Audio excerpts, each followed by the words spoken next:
Have you ever wondered how far human cruelty can extend? Picture this: Tokyo, Japan, the late 80s, a time of economic boom and cultural explosion. Amidst this backdrop, we find ourselves faced with a crime so horrific, so inhumane, it's hard to wrap our minds around it. A crime that challenges our understanding of human nature and the depths to which it can sink. The story revolves around Junko Furuta, a high school student who had her life abruptly and brutally stolen away by 4 male teenagers. Her ordeal was not just a flash in the night. It was a prolonged 40-day nightmare of unimaginable torture and abuse. It was an act of such shocking brutality that it sent ripples across the globe, leaving even the most hardened of true crime enthusiasts in disbelief. This isn't just a story of a crime, it's a tale of human darkness, a narrative that delves into the grim recesses of our species' capacity for evil. This is the horrifying tale of Junko Furuta, a tale that exposes the darkest corners of human potential. Junko Furuta, a name that would unfortunately become synonymous with tragedy. Before the horrifying incident that would forever mar her life and legacy, Junko was just a regular Japanese high school student. She was known for her vivacious personality and was well liked by her peers. Her academic performance was exemplary, earning her good grades, which were a testament to her diligence and hard work. But Junko was not just about academics. She harbored a dream that added a sparkle to her eyes and a spring to her steps. Junko aspired to be an idol singer, hoping to charm the world with her melodious voice and captivating presence. She was a girl full of life, full of dreams, brimming with potential and a promising future. Her character was one of resilience, optimism, and ambition. She was a beacon of hope and a symbol of aspirations for many who knew her. She was a girl who dared to dream, a girl who believed in shaping her own destiny. But as fate would have it, her dreams and ambitions were brutally crushed, her life cut short. A promising young life, snuffed out in the most brutal manner imaginable. 4 names, 4 perpetrators, all equally guilty. Let's delve into the dark abyss of these 4 individuals: Hiroshi Miyano, Joe Ogura, Shinji Minato, and Yasushi Watanabe.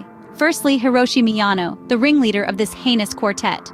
Known for his delinquent tendencies, Miyano was the one who initially abducted Junko Furuta. His criminal inclinations were not new. He had a history of gang involvement and juvenile delinquency. With an intimidating presence and a knack for manipulation, he was the driving force behind the unspeakable acts that would follow. Next is Joe Ogura. Like Miyano, he had a known association with the Yakuza, the infamous Japanese crime syndicate. Ogura was a willing participant in the crime, showing no remorse or hesitation in the torture and abuse inflicted upon Junko Furuta. Then we have Shinji Minato, the silent accomplice. It was Minato's house where this horrific 40-day ordeal took place. Despite the constant screams and cries for help, Minato's parents turned a blind eye, allowing the unimaginable to continue under their roof. Last but not least, Yasushi Watanabe. While not as actively involved as the other 3, Watanabe was nonetheless a part of this nightmarish crime. His participation, whether passive or active, makes him just as guilty. These 4 individuals, each with their distinct roles, orchestrated a crime that would send shockwaves through Japan and the rest of the world. They were not just teenagers gone astray or products of a broken system. They were individuals who chose to ignore the basic principles of humanity and compassion, leaving in their wake a tale of horror that would forever taint their names. 4 young men whose actions would shock a nation and leave a permanent scar on humanity. The cycle of terror began with an innocent bike ride home. Imagine this. A typical high school student, Junko Furuta, had just finished another day of school. As she pedaled her way back home, she was unaware that her life was about to take a horrific turn. Junko's journey home was abruptly interrupted by her classmate, Hiroshi Miyano. With a sinister plot in mind, Miyano and his accomplices, Joe Ogura, Shinji Minato, and Yasushi Watanabe, abducted Junko and brought her to a place that would soon become her prison, Minato's house. At the core of this abode, devoid of any empathy or humanity, was a room that would serve as Junko's chamber of endless horrors. The house, situated in a seemingly normal neighborhood, hid in plain sight the unimaginable terror that resided within its walls. Once inside, Junko was subjected to an unending wave of abuse. Stripped of her dignity, she was forced to endure physical and psychological torment. The initial instances of abuse marked the beginning of her nightmare. The perpetrators, driven by their sadistic pleasure, assaulted her repeatedly, turning her life into a living hell. The perpetrators, with their warped sense of reality, further manipulated the situation. They forced Junko to call her parents, lying to them that she had run away. This cruel act ensured that no one would come looking for her, leaving her trapped in her chamber of horrors with no hope of escape. As time passed, the horrors inside Minato's house escalated. The living conditions deteriorated, and Junko was subjected to even more despicable acts of violence. But this was just the beginning. The true extent of the horror that Junko would experience was yet to unfold. The horror had only just begun. For 40 days, Junko Furuta was subjected to unimaginable cruelty. Picture a nightmare that, instead of ending when you open your eyes, only intensifies with each passing day. This was the horrifying reality for Junko Furuta.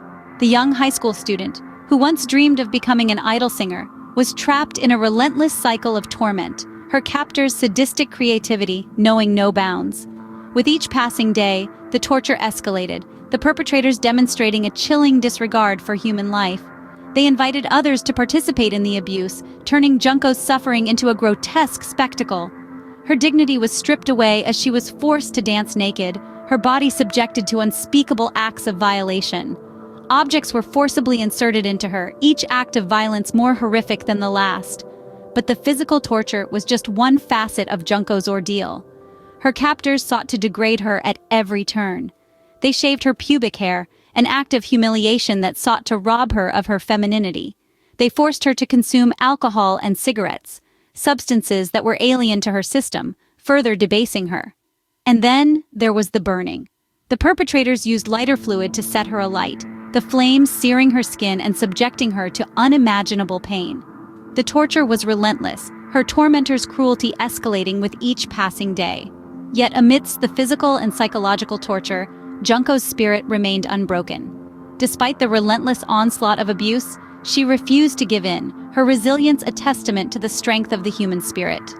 Enduring a relentless onslaught of abuse, Junko Furuta's spirit was tested beyond limits. Her story serves as a stark reminder of the depths of human cruelty, but also of the resilience and strength that can persist even in the face of unimaginable horror.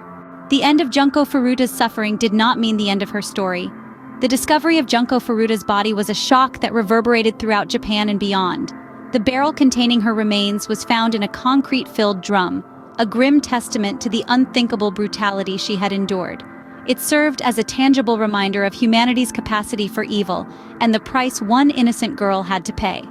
The arrest of the 4 perpetrators soon followed. Hiroshi Miyano, Joe Ogura, Shinji Minato, and Yasushi Watanabe were apprehended, their horrific deeds laid bare for the world to see.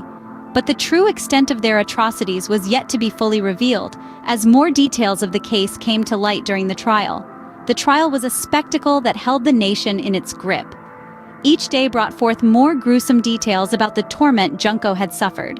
The courtroom was filled with a palpable sense of horror and disbelief, as the 4 accused showed little to no remorse for their actions. The sentences handed down to the perpetrators were met with mixed reactions.